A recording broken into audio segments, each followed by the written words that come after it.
High বন্ধুরা, আপনারা সবাই কেমন আছেন? আশা করি ভালো আছেন, আমিও ভালো আছি। তো আজকে আমি শাকের ডাঁটা দিয়ে আলু দিয়ে 5 কেজি ওজনের সিলভার কাপ মাছ দিয়ে রান্না করছি। তো শাকের ডাঁটা হলো সেই ডাঁটাকে আমরা আমন ডাঁটা বলি, একটু মোটা মোটা হয়, সেটা আপনাদেরকে দেখাচ্ছি।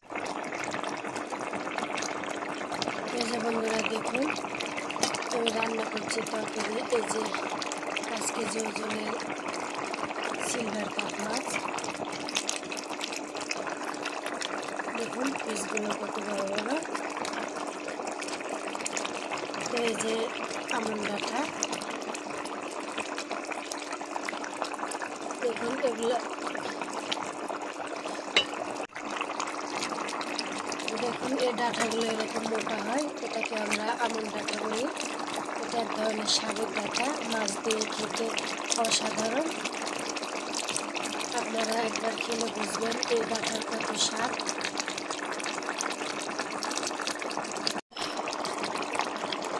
তো আলু দিয়ে ডাঁটা দিয়ে মাছের ঝোল আমার রান্না করা হয়ে গেছে, এখন আমি নামিয়ে নেব।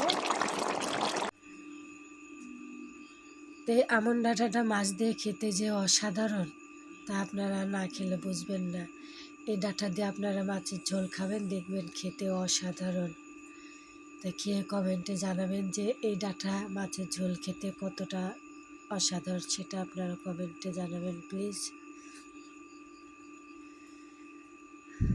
তো আপনারা সবাই ভালো থাকবেন।